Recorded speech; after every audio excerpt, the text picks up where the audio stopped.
Dear friends, thank you very much for joining us. My name is Petros Fasoulas. I'm from the European Movement, and today we will be taking a look at the upcoming US elections, perhaps the most consequential elections of our lifetime. A lot is riding on it, a lot's at stake, both for the US, but also for Europe and the rest of the world. So to try to make sense of what's coming up next week, what are we to expect from the US ballot, and what the days, weeks, and months are going to bring to us, we have assembled an excellent panel of expert speakers. In fact, these are the same speakers that we analyzed the last US elections with. It was a very interesting discussion back then, and we decided to bring them all together. So without further ado, with me is Tara Palmeri, who is a journalist. She's currently a writer for PAC and has been, before that, a correspondent, an ABC White House correspondent during the Trump years. So she has a very in-depth knowledge of the previous US presidency, but Tara has also been covering US and European politics for a while. So she's very well placed to analyze with us. Along here, Dave Keating, who is a correspondent for France 24, has been living and working in Europe for years. So he's bringing with him a wealth of experience of EU politics and how they interact with each other. And last but not least, Matthew McWilliams. Matthew is a pollster, a political operative, campaigner. He's an author of several books on Trump, on authoritarianism, and someone who has really analyzed the root causes behind the ascent of Trumpism and the effect that authoritarianism has on US politics. So, I mean, there is a lot to go through, and we don't have a lot of time. So I'm going to dive straight in. Perhaps, Tara, I'll start with you. And the expectations are that this election is going to go down to the wire. There are a lot of polling out there that is predicting that it's too close to call. Maybe I'll start. I know this is just. I'll start with all of you to ask you a prediction, if one is possible to venture, so we can kickstart the conversation like this. Tara, what do you think will be the results next week? I don't think we're going to have the results on election night. I think it will probably go on for a week or so later, maybe more, because it'll be such a close race. Right now, you know, Republicans are really encouraged by the early voting returns, specifically in states like Nevada, which Republicans have not won in 2 decades because Democrats have been so good at getting the early votes out. But it seems like after the pandemic, a lot of these workers in like Las Vegas, in the culinary, unions, they are turning to Trump, who said, he wouldn't tax tips. So it seems to be like there might be a change. You're seeing a lot of momentum and enthusiasm from Republicans coming out early. Now, at the same time, the Republican Party has just started to encourage Republicans to vote before Election Day. Historically, Republicans voted on Election Day and Democrats voted early, but that has changed now. Trump says he's voting early. A lot of states, battleground states, didn't always allow voters to vote early by absentee. They could absentee vote, but they couldn't, go to the polls early or mail in their votes. It's just since COVID. So it's really hard to compare the turnout now to 4 years ago, but there certainly seems to be a trend line and momentum in the favor of Republicans right now, but that might change on Election Day. We don't really know.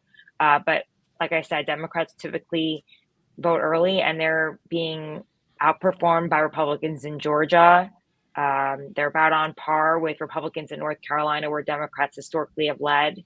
They're leading Democrats in Nevada, where historically Democrats have led in early voting. So there's some reasons why there is anxiety among Democrats about these early trends. I think ultimately the race is going to be so close that on election night we won't know. And I doubt either one of them will concede. And we might wait for, 4 or 5 days afterwards, especially since it'll probably come down to Pennsylvania, where it takes a bit longer to count the votes. That is quite concerning in itself. And we're going to come back to what a close election might mean, and especially, like you said, if the candidates are not prepared to concede. Dave, what are your predictions, especially, and maybe give us a flavor of what you think the anticipation among European for the election next week? Well, yeah, I also think we probably won't have a result on election day or even the day after. I think this will be a repeat of 2020 rather than a repeat of 2016. So in 2016, as I recall, we had a result at some point overnight. I think early morning our time here in Europe. Of course, in 2020, we didn't have a result until the 7th of November, several days later. I think it's impossible to predict right now who is going to win because it is just so close. I mean, it is essentially a coin toss. It's going to be a question of a few thousand voters in a few select states. So I think anyone with a strong prediction at this point is not speaking from any form of knowledge, but rather than just it's a speculation. In terms of how European leaders are going to react to this, what's going to be interesting is there will be a summit in Budapest on the 7th and 8th. That has been convened by Hungarian Prime Minister Viktor Orban, a close ally of Donald Trump. So Hungary happens to be holding the presidency of the Council of Ministers these 6 months. And by tradition, the presidency country hosts an informal summit of EU leaders that has been timed, I think most people think deliberately, for the days immediately after the election. And then in addition to that, there's the European Political Community Summit, which is now being timed with these council summits happening the day before in Budapest. So it's going to be really interesting to see what happens there. If there is a disputed result on the 7th and 8th of November, the leaders are all going to be there. They're all going to be asked about it by the media. Viktor Orban is going to try to seem like he's leading that council. It's technically not true. It's Charles Michel who will be chairing that council, but that's going to be really interesting to watch how EU leaders react. Last time in 2020, we had all of the leaders come very quickly to congratulate Biden after the media called it for him, except two, Viktor Orban and Slovenia's Janez Janša. So I think there's a lot of speculation, particularly how Giorgia Meloni in Italy might react. Indeed. And I think, yes, we will come back also to discuss a bit more what the result might mean for Europe. But Matt, I'll come to you. You've been running campaigns for years. You have been doing polling even longer. And this is one election that Tara and Dave said that is really impossible to call. So how do you, as a campaigner, as a poller, navigate such a tight race? Well, I think I'll make three predictions, and one Dave will disagree with. One, that Trump will claim victory by 10 o'clock Eastern time, maybe 11 o'clock Eastern time in the U.S. Doesn't mean he will have won, but he'll just claim victory.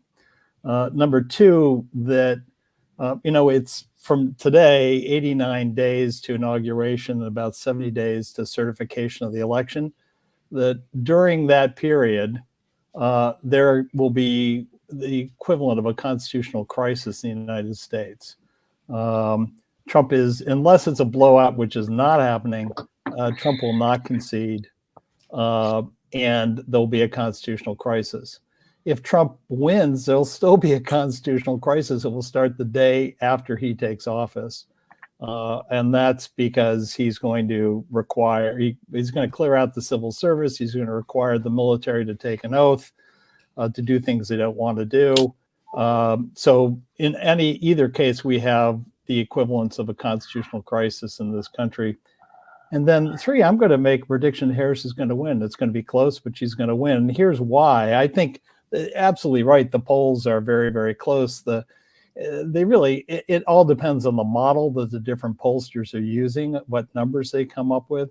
But I read the early vote differently than Tara does. And I look at, Democrats, there are 62 million people have requested ballots so far, 54 million have voted. That's 40% of the people who voted in 2020. So gigantic, large turnout. Democrats to Republicans, 45% are Democrats, 29% are Republicans in that mix. It means the Republicans are up. There's no doubt, that's absolutely right. But if you look in the battleground states, at who's voting by gender, women are blowing it out. In Georgia, the women's vote, 56% to 44% men, 12% advantage, 11% advantage in North Carolina, women over men, 13% in Pennsylvania, 12% in Michigan, 8% in Wisconsin. The average in 2020 was a 4% advantage women voting to men, so 52 to 48. So these are showing big turnout of women. I think Nevada is, as Tara pointed out, a problem. There, men are voting more than women, and also Democrats are behind. So I think Nevada actually could go Republican. But I think in the other battleground states, you have a high turnout of women that is not good for Trump. And thank you very much. I'm jumping in to fill in for Petros, who had a connection issue. We have a question, like, how do you see the upcoming election, either outcome influencing the key aspects of the transatlantic relationship? So on huge issues like defense or trade or the climate policy. Tara, can we start with you, please? Sure. Well, we know that if Harris wins, there'll probably be a continuity of the Biden administration in terms of how we deal with trade policy, international relationships, maintaining a close relationship with NATO, fortifying those relationships and making them stronger like Biden was planning to. She doesn't seem to have any sort of break with him on dealing with foreign relations. Trump, I think he's going to try to implement the policies that he aimed to in 2016, which is to push NATO members to spend more and more to pay for defense. He may threaten to pull out of NATO altogether to make that happen. There will probably not be any of the guardrails around him, institutionalists like John Bolton, for example, who are warning him about the dangers of that. He'll likely have loyalists who agree with his America First worldview, isolationists. I mean, you've heard him already say he's ready to do a deal with Putin on Ukraine. He does not really respect the institutions that exist. He wants to put tariffs on products coming from outside of the United States. That would obviously hamper any sort of trade deals that are going on right now, maybe kill them entirely, and would make it more expensive for Americans to buy European products and be more difficult for Europeans to trade with us in general. So I think it would just be a continuation of what he was aiming to do in 2016, but he might be unfettered. Of course, a lot of these trade deals have to go through Congress. We believe that the Republicans will take back Congress the Republicans will win the Senate, excuse me. It depends on how many votes they get, because, you can't really pass a trade deal with, 51 votes in the Senate. You need a majority, and that's about like 60 votes. So it's unclear if they'll pick up more than 2 seats, which is what they're expected to at the bare minimum. They will have people in the Senate like Susan Collins and Lisa Murkowski, who are moderates, who might be able to, stop some of these more radical measures that he wants to take that have to go through Congress. Democrats could take back the House. That's very possible. The Republicans are only holding on to it by 3 seats right now, and it may be a split Congress. And in that case, it would be really hard for Trump to enact some of these, some of the policies. But if he wants to sit down with Vladimir Putin and make a deal on Ukraine, that's like, he can do that singularly, I believe. And how he relates with foreign leaders, NATO, the tariffs, I think, would have to go through Congress, but I could be wrong. I mean, who knows? Anything can happen in this new world where Trump is leading unilaterally and the entire Republican Party is behind him. If he has the House and the Senate, I feel like anything can go, but he needs to win the Senate, not just by 1 or 2 votes that he would pick up in, say, like West Virginia or Montana, where it's looking really good for them. He would need to pick up a few more seats, like in Pennsylvania, Ohio, Nevada, where he may win a seat or two. Yeah. Yeah, absolutely. It's very, very tight, and I think everyone internationally is on the edge of their seats. Dave, on that side of things, on the EU side, what kind of preparations do you see EU leaders on the national level and on the EU level making for a potential return of Trump? Yeah, I don't see much preparation, actually. I think in Brussels, people are in a bit of inertia because the challenge seems so great. They're not really sure what to do to prepare. In terms of the Paris Agreement, the assumption is he pulls out right away. And unlike in 2016 or 2017, there's no waiting period. The US would leave immediately. So, I mean, I wrote an article a couple of weeks ago about how the EU is preparing, and the answer I got everywhere is there is no plan, there is no preparation. I think people just don't really want to acknowledge the reality of what could be coming. In terms of Ukraine, I would expect that Donald Trump's peace plan is to force Ukraine to surrender. So he would, like you said, basically tell both Ukraine and Russia, the US is no longer going to pay for Ukraine's defense, no longer going to arm Ukraine. And so Ukraine would have to make a very difficult decision there. Can it continue just with European support? I think that's unlikely. I think the question is how long that would take. So how long can Ukraine keep going with just European support without American support? Would Zelensky have to enter peace negotiations with Putin right away in order to cede territory? I think that's a bit of a question. When it comes to NATO, I don't expect that Trump would be able to actually technically pull the US out of NATO, because that does take an act of Congress. However, he can kill it just by killing Article 5. I mean, if Donald Trump says, I don't honor Article 5, there is no NATO, really. So I think that the US doesn't actually have to technically leave NATO for NATO to be destroyed. I mean, it is a US-led security umbrella. Without the United States, NATO is meaningless. And so if the US doesn't, if the president of the United States says, I will not live up to the mutual defense guarantee, then there effectively is no NATO anymore, even if NATO continues to exist on paper. And so then the Europeans would have to really scramble to move quickly on European defense, but they are so far behind on that that's not really something that can fill the vacuum over the next 4 years. And I wonder if actually the actions he'll take regarding Ukraine is what causes this NATO collapse, essentially, that if Trump is opposed by European leaders in what he's doing in Ukraine, that lead to the type of rift where he says, well, we're not going to honor Article 5, even if we're in NATO. I don't believe in this alliance. So yeah, it's nothing good for Europeans. I think also in terms of economic relations, Christine Lagarde, the head of the ECB, has said, according to what Trump is planning, this would be a full-out economic war between the European Union and the United States. The European Union would have to respond in kind, I imagine, with new tariffs on American imports. So it would be pretty dire, I think. But, I don't see people here in Brussels actually preparing for this.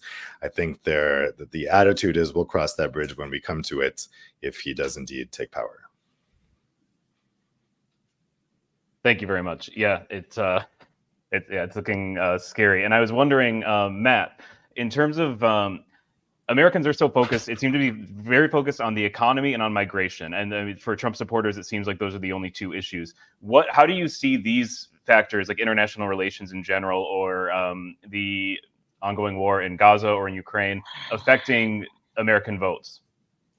Well, the war in Gaza will affect it on the margins in terms of votes in Dearborn, Michigan, and a few places like that, which have a high Arab American populations who are unhappy. The mayor of Dearborn, Arab American Democrat, endorsed Trump a few days ago. So that will have an effect. It will have an effect on the margin, but in an important battleground state. Also, it is on college campuses where Harris needs turnout and votes. It has having some effect. For example, University of Wisconsin-Madison, which is critically important to winning Wisconsin for Harris. There are some effects going on that campus in terms of turnout. And you might say, I'm picking these little points. These are really critically important points. At the same time, things that Trump has said just at the Madison Square Garden rally, where the comic came out and said that Puerto Rico is a garbage can. There are 400,000 plus Puerto Ricans in Pennsylvania, and they're not really happy with that. So there are a lot of things on the margins that are affecting a very marginal and close race. I just want to pick up on Dave, though, this the notion of a vacuum. If Trump is elected, America will be turning inward, and it will be isolationism on the one side and a kleptocracy economy on the other side.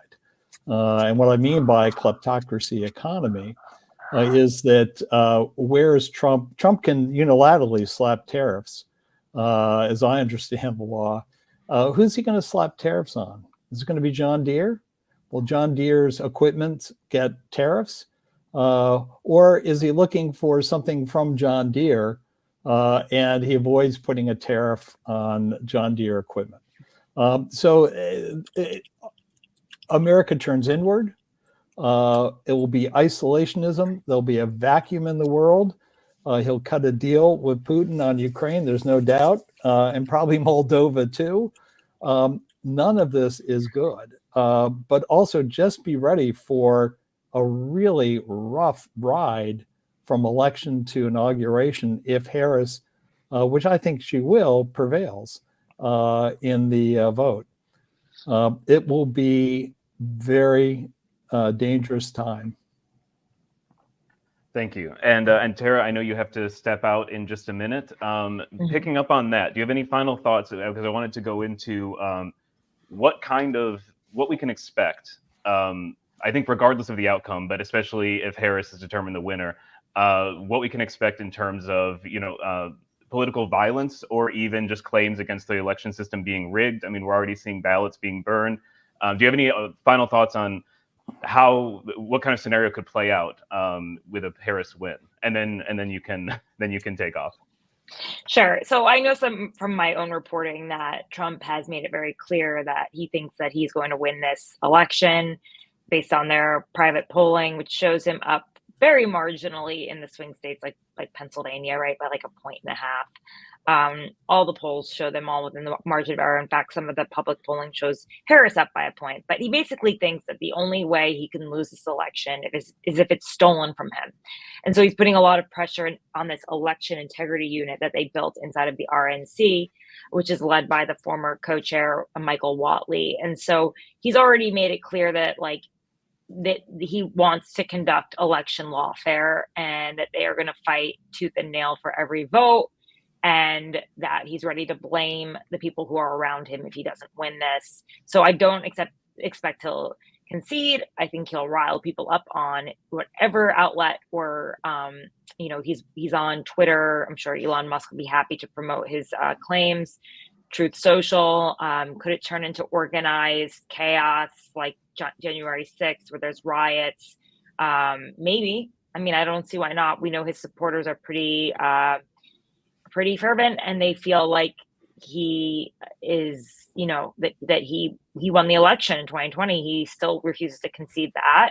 And he could create a lot of distrust in the democratic systems in our country. And I think everyone's very much aware of it.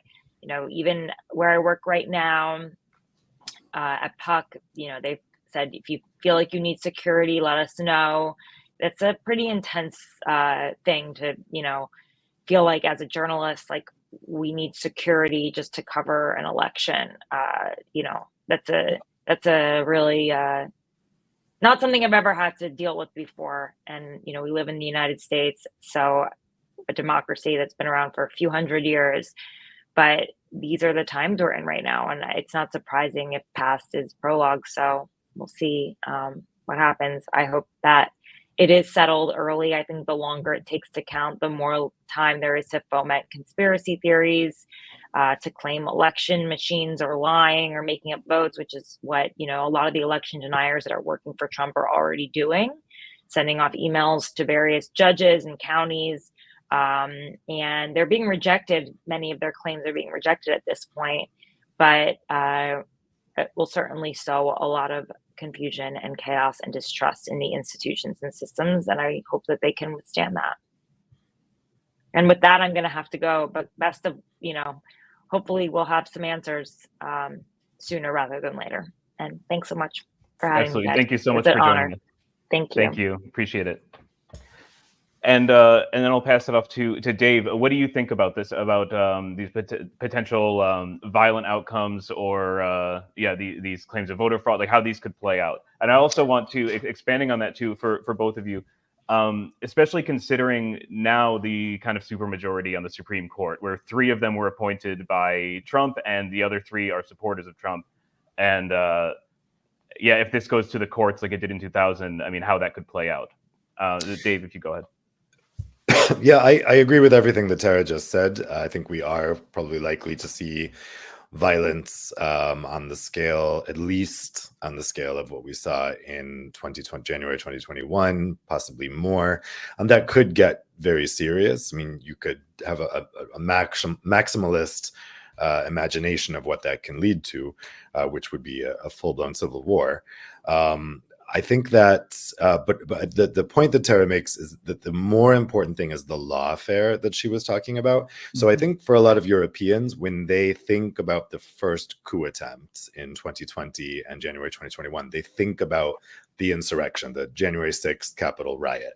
That's not really what the coup attempt was. That was kind of a separate thing, related, of course, very related, but there was never any prospect that those people invading the Capitol were going to take over the government. What the effort was, and what Trump is now under investigation and indictment for, is the interference with the election through legal challenges, through intimidation of election officials, the notorious phone call with the Georgian election official, Georgia's election official, Ratzenberger, I think his name was, to try to subvert what had happened in the election. And that's really the key thing to watch. And over the past 4 years, a lot of the election officials have been replaced with MAGA loyalists. So they've put people in very specific places where they could just refuse to certify the election result for their state, send different electors, which was also something that was part of the first coup attempts to send fake electors to the Electoral College. And then, of course, you have the question of the Supreme Court. So of course, the Supreme Court now stacked with Trump loyalist judges. We saw the very big impact a Supreme Court decision took in 2000. I think, though, the bigger problem, the more immediate problem, will come lower down than the Supreme Court at first, and that will be in those state election officials who may refuse to certify the results. And because the only thing that prevented that coup in 2020 and 2021 was the integrity of election officials, including many Republican election officials, when they refused to be bullied and refused to go along with the scheme. Those type of people are not there anymore. And the Republican Party has been very carefully putting people into the positions of certification in the swing states, which will be most important. So that's where the biggest threat comes. I think more than the rioting or whatever violence we might see. That, again, like I say, there is always the chance of that spiraling out of control and leading to something really unimaginable. But the real risk here is the lawfare that the campaign and the Republican Party will engage in. Thank you very much. Matt, what do you think about violence in terms of judicial or physical violence? Yeah, I think, unfortunately, physical violence is very possible. And why? And there are two universes of thought. One, there's this disinformation universe where the only way that Trump can lose the election is if it's stolen. It's a heads you win, tails you win. No matter what, Trump wins. People have been sold that. I think with the polling I saw, it was like 80% of Republicans believe that he won 2020, the big lie. We've already got that big lie. So there's a universe of people who think that Trump's already won, that the only way he could lose is if it were stolen. And they are really primed and have been primed to take action. The question is, how far will that go? But I think it is more probable that we have more violence than less probable. The difference is Trump is not president. The military, the National Guard, is controlled by Biden, and it's a little bit harder when you have a National Guard who's ready to take action to incite widespread violence. Number one. Number two, I think the courts, obviously, I think lawfare part of this is incredibly important, but I think the lawfare gets pointed towards Congress. And it's the 12th Amendment of the Constitution, and that is if the states, a certain number of states, if there isn't, if the certifications of states, enough states are rejected by Congress or not approved by Congress on, I think it's January 6th this time, might be a different date, but it's early January, then the vote can go to the House of Congress. And the House vote is not by the members of the House, it's by the states. So if Republicans have a majority of the members of the House in, let's say, what's a good state, Indiana, then Indiana gets to cast one vote for president, and each state votes. There are more Republican, there are more delegations that are controlled by Republicans than Democrats.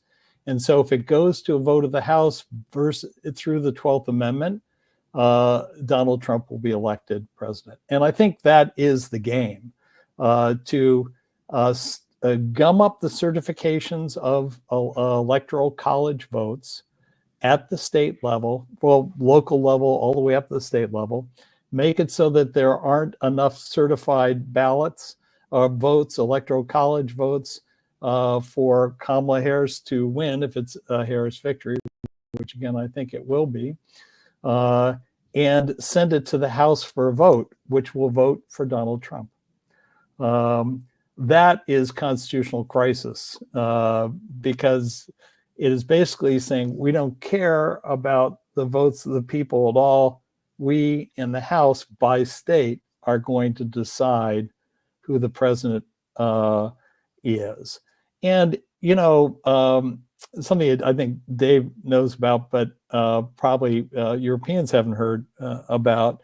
There was a head of the Freedom Caucus just last week, Andy Harris, interesting last name, no relation to Kamala Harris, called for having the state legislature of North Carolina decide who won the state. And of course, that state legislature would vote for Trump, and to pay no attention to the over 6 million people who were voted in North Carolina because of the hurricane, and it's too difficult. So let's just have the state legislature decide.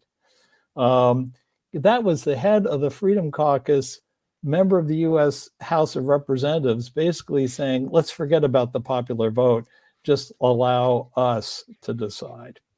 3.3 million people have already voted in North Carolina. There isn't a problem because of the hurricane, but that's the sort of skullduggery that is going on now, and it will continue, as Dave pointed out, through lawfare.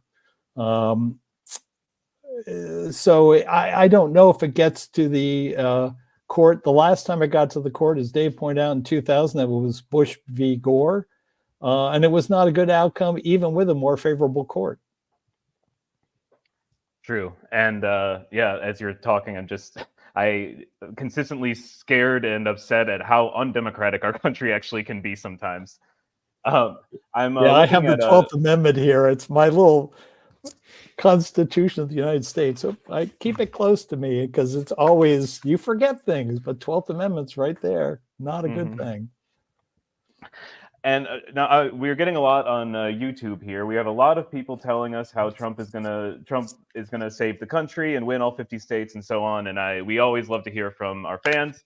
But I'll take a question from Mark English, who's from the European Movement branch in the UK, European Movement UK, and he is asking. He says the EU is clearly not well prepared, but what should it do for the best in each of the likeliest scenarios? So of the two. So preparing for either outcome, what should the EU do to prepare?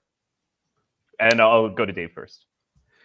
Well, I assume that the different scenarios are the different scenarios of a coup rather than the. I mean, I don't, the EU doesn't really have to do anything if Kamala Harris wins and everything's fine. So in the scenario where, I mean, I think that the key question is what do they do on that at that summit in Budapest on the 7th and 8th of November if the race has been called for Harris, but Trump is not conceding. We saw in 2020 that even though Trump didn't concede, the majority of EU leaders, I think in a coordinated way, because these statements went out all about within an hour of each other, congratulated Biden for his win.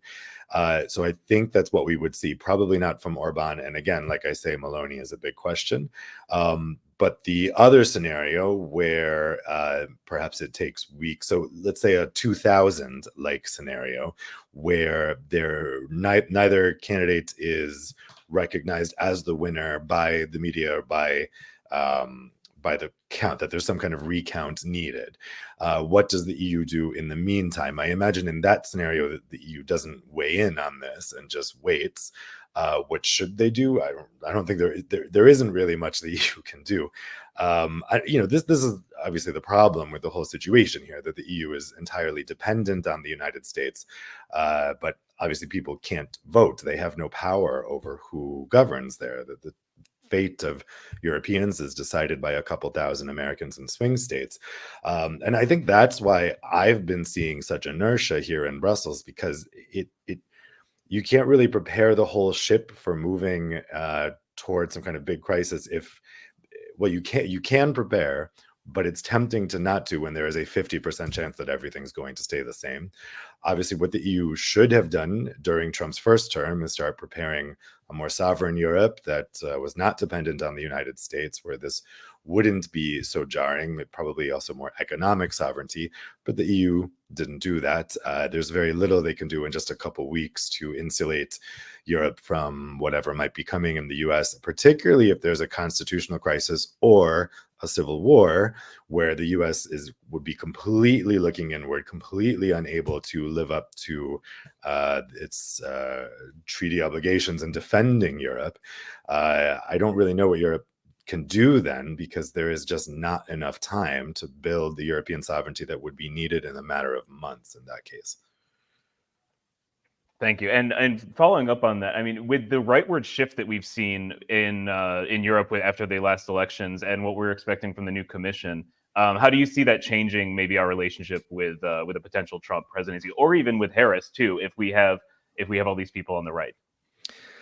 Well, I think my assessment is pretty bleak for if Trump takes power. So I think that emboldens the far right in Europe. And I think rather than, I mean, I've been hearing from a lot of people over the past weeks that, maybe Trump would be good for Europe because Europe will finally wake up and rid itself of its dependency on the United States and become more sovereign and become more united. If that didn't happen in the first term, I don't know why it should happen now. These are the same Europeans we're dealing with here, the same people. And so I think it's far more likely that this puts the wind at the back of the far right, particularly Giorgia Meloni in Italy, but also the AfD in Germany and Le Pen in France. And these are allies of Donald Trump. It was interesting. I was at an election event last night that was a debate between the Republicans abroad and the Democrats abroad. And as usually is the case, Republicans abroad in Europe is usually made up of not Americans, but Europeans from the far right. And the person representing Republicans abroad was actually somebody from National Rally, from Le Pen's party, who had unsuccessfully run as an MP. But that really shows the tight connections between Trump and the European far right, with Orban, with Le Pen, with Meloni. This is a wave that's coming anyway in Europe. Now, if Harris wins, does it beat back that wave? I would like to think so, but I'm not so confident of that. But I think that wave gets a big, big boost if Trump takes power. And we have to remember that there's so much talk about the rise of the far right in Europe, but they've never come anywhere close to 50% in any country except Hungary. And what we're talking about here is far right parties coming first, but with 22%, 33%. In the United States, someone who is absolutely a far right figure, Donald Trump, is about to get something around 50% of the vote. So that is a much more serious situation. The US is much further down this journey toward fascism, toward the far right, than we are here in Europe. But given America's power over Europe, it is much more likely that Europe follows the US down that road rather than becoming suddenly independent, growing up suddenly and being able to stand on its own 2 feet and bucking that trend. I would like to see that happen. I would like to think that that could happen. But, I've lived in Europe for how many years? 18 years now. And I don't have much hope that that's going to happen. Yeah, it's been looking grim, and I remember I felt like a football fan shouting at my screen when Trump mentioned how much Orban likes him, and I said at 4:30 in the morning our time, I said Orban likes you. Okay, who cares? But Matt, picking up on that, but with Sure. with the kind of the rightward shift, you're an expert on what drives people towards authoritarianism. How do you see what kind of their economic insecurity drives people towards authoritarian leaders? What other factors do you see influencing Americans' vote toward Trump, and also for Europeans that have been voting for the far right recently? Well, let's be real. The Economist just came out and said that the United States has the best economy in the world. And in fact, it's the apple of the eye in the eye of the world in terms of economy. We've had inflation problems here caused by COVID-19, et cetera. It's getting better. Inflation's lower. It's not the economy, stupid, from doing James Carville, that's driving so much of this. It's the cattle prod of fear. Donald Trump takes a cattle prod to the American psyche, and has now for 9 years, and has driven the American psyche and made people fearful of fellow Americans, of immigrants, of anyone who can be defined as the other on any day that he wants. And that is typical authoritarian behavior to build a group of people who support you and who are willing to attack the other. And the language is turned now into the enemy within, which is McCarthy language, actually, Senator Joe McCarthy.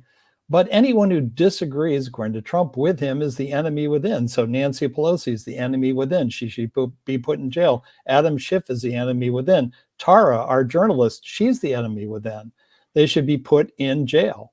Or, as they said just last week, civil servants should be deported. So it's a cattle prod to the American psyche. This has activated authoritarianism. The Republican Party has been complicit with this, because instead of saying no, as parties have in Germany, for example, to the AfD, instead of saying no, they rolled over and said yes. And now the fourth estate is rolling over and saying yes. And by that, I mean Jeff Bezos at the Washington Post deciding we're not going to endorse. This is the Washington Post's motto is democracy dies in darkness. And here, at a time that is very dark in this country, the Washington Post decides not to endorse in the presidential. Why would that be? It might be because Jeff Bezos has business interests with the United States, his Blue Origin and others, and he's in competition with Elon Musk for contracts. So what we're seeing is this cattle prod the American psyche. It's been going on for 9 years. It has turned, driven divisions across this country, turned neighbor against neighbor, families against family members against family members. And, we're going to see what the effect of it is. It's, Dave, when you said 50%, you're right. It's close, 47, 48%, 49% are going to vote for him. And a few Republicans stood up and have said no. Liz Cheney, Dick Cheney, Adam Kinzinger, you can go down through the list. It's a pretty small list, with one person sitting out there who should be saying something and didn't, George Bush. But, retired generals, the head of the Joint Chiefs of Staff, you name it, have said this is dangerous. And it's because they see what's going on. They see the movement that's going on. And we've seen it before. And we've seen it before in Germany, and that 1934 was the year. Here we are 90 years later in the United States. I don't say that happily. I say that in fear. Absolutely. And picking up on something you mentioned there, Dave, as a journalist, what do you think of the responsibility of news outlets and journalists in this election, and how do you feel about like what Matt was mentioning, like the Washington Post, for example, refusing to endorse? Yeah, what are your opinions on that? And also anything to add to what Matt was saying? Yeah, I mean, obviously, it's very disturbing what happened with the Washington Post and the LA Times, both with their billionaire owners stepping in and killing planned endorsements of Kamala Harris. I've had some Europeans say to me after that, well, I don't understand the big deal. In Europe, newspapers don't endorse. I don't think newspapers should endorse. That's not what this is about, right? The Washington Post could have taken that decision 6 months ago. The fact that it happens 10 days before an election and it is confirmed on both sides that it was Bezos who killed that just makes the whole issue about whether a newspaper should endorse or not is not really what this is about. And you can have your opinion on that one way or the other.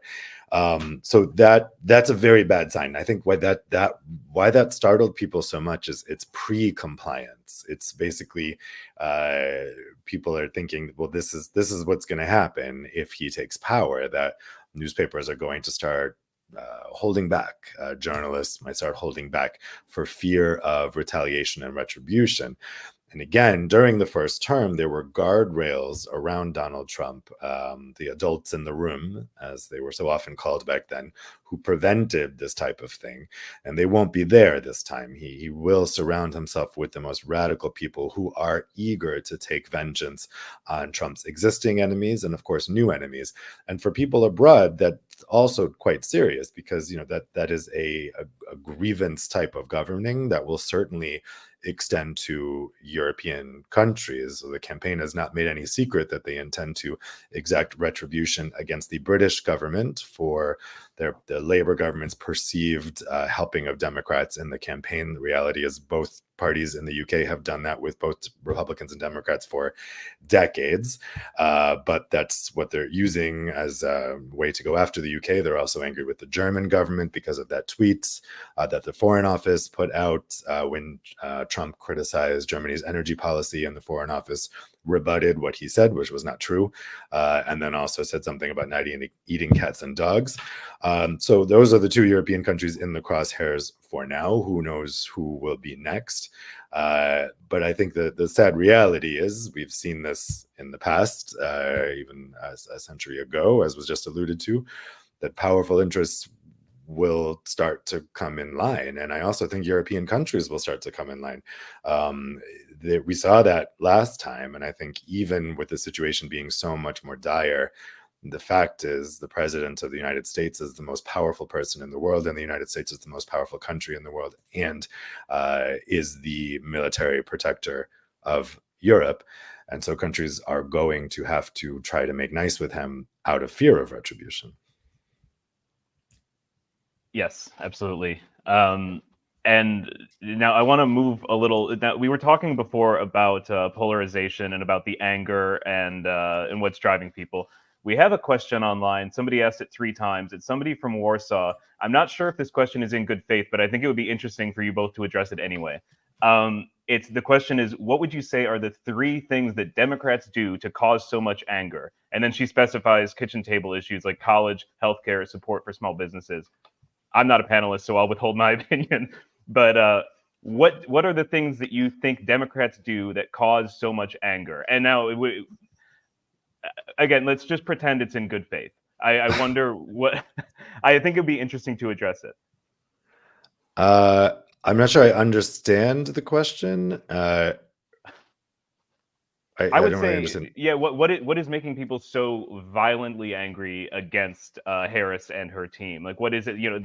They're and her administration. There's so much. It's this vitriol towards them. I mean, they're basically spitting when they speak of talk about her at Trump rallies. Something that's been developing for 30 years in the United States, going back to the mid-1990s with the rise of Fox News, the vitriol against Democrats and the basically convincing people that Democrats are for others and Republicans are for you. And what we've just seen is a real raise in that rhetoric, a real rise in that vitriol. There's many people who view this as really being a product of Karl Rove. So, you had basically George W. Bush doing a deal with the devil in order to win elections, but then that devil kind of overtook him, his brother, and the mainstream of the party. And now the Republican Party is unrecognizable. I mean, why are people angry about their current situations? I mean, you pointed before that the US economy is actually doing very, very well, but people aren't feeling it because of inflation, because inflation is something that really impacts people right away. It's a very visible signal to people, and it's also something that, especially if you're living on a tight budget, will really impact you. And so we see that in the very, very low number of Americans that think the country is headed in the right direction, who are happy with the economy. We just had more good economic news coming out for the US today. I don't think it'll make any difference because it's not how people are feeling. And then, of course, there's the culture wars. There's the backlash against, increased pronoun use, alternative pronoun use, the perception that liberals are trying to force things upon people. The abortion issue, obviously, is a vitriolic one. So yeah, I mean, I think that's why the anger can get so intense. Thank you very much. And what do you think, Matt? Anything to add to that? Yeah, I think I would take it back a few years earlier to 46 years ago, 1978. Roger Stone, Paul Manafort, Thunder on the Right. They started NCPAC, National Conservative Political Action Committee, and started in 78, and it came into full bloom in 1980 and took out 11 U.S. senators. It was all attack negative politics. And this has been a follow through from that. Federalist Society taking over the judiciary. And what do Democrats do? No matter what Democrats do, and they aren't perfect. I'm not saying Democrats are perfect. Certainly not. But no matter what they do, they're attacked for being the enemy, for being un-American, to being against traditional values, to be, against conventionalism. They've been turned into the other, even though they represent, about half of America. So Democrats are the other. And what someone like Trump needs is something to run against and stir up hate against. And he has an entire media sphere, echo chamber that helps and does it. And also just to criticize government for no matter what it does. Even when government is trying to do well, Hurricane Helene in North Carolina, it's criticized that it's not doing its job. It is, and in fact, going so far as to say that the Democrats now control the weather and sent the hurricane to hit Republicans. I mean, totally nutball stuff, but that some people believe. So it is, Democrats are not perfect at all. There have been lots of problems. If you expect perfection from government, it's never going to happen. But the question is, do they hold basic American values? And the answer is yes. They're just being pilloried and have been for decades now through the culture war, and they've been othered. We've gone from, it's just immigrants or Haitians, I think it was, eating cats and dogs to all Democrats, no matter who they are un-American. And if you disagree, I thought this country's all about disagreement and debate, but if you dare to disagree, then you need to be taken away by the military.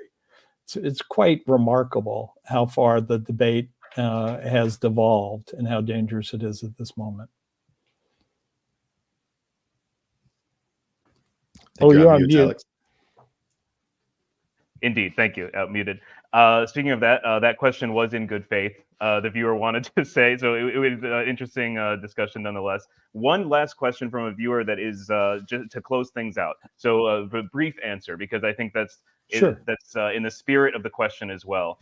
From Sebastian on LinkedIn, what do you think is going to be the winning message in the run-up to Election Day? So kind of like what is the slogan? What is the message that is going to win out? Got that here. And Dave, we'll start with you. It's probably not my best area of expertise, but I would just say there's been a big conversation about whether the Harris campaign should be embracing the talk of Trump as a fascist and this type of very dark messaging at the end of the campaign. I think the reality is this stuff is kind of coming at the campaign. You had the John Harris interview, you had what was said at the Madison Square Garden rally. Do I think that's the most effective closing message? Probably not, but it actually seems like they are just reacting to events. And it does seem like that is what is shaping up to be the closing message of Harris's campaign. I don't know if that gives enough people pause when they go to the polls. I don't think it was the intended closing message of the Harris campaign, but it's kind of where we found ourselves. Thank you. And Matt, what do you think is the winning message of this campaign? Freedom, unity, future. Are we going back to the 1890s where we're going to have tariffs, McKinley? Are we going back in terms of freedom to where women didn't have the right to vote, let alone make choices about their own bodies? And are we going to continue this path of being so divided? Or are we going to unify? Because we got a wonderful country. And the final thing is, we're a shining city. We're not a garbage can, which is what Donald Trump accused us of being. We're a country with lots of problems, but also lots of opportunity and lots of great things. And we need to find that again. So freedom, unity, future. Absolutely. Well, thank you both so much for your time. Dave is a great follow on Twitter and on X social media. Matt, your books are brilliant and expert on all these things. Come on. And yeah, you're both very busy people, so we really appreciate you taking the time out to join us today. And to all the people out there, thank you so much for joining us, and stay tuned. Keep an eye on our social media, and we'll see you soon. Thank you. Bye.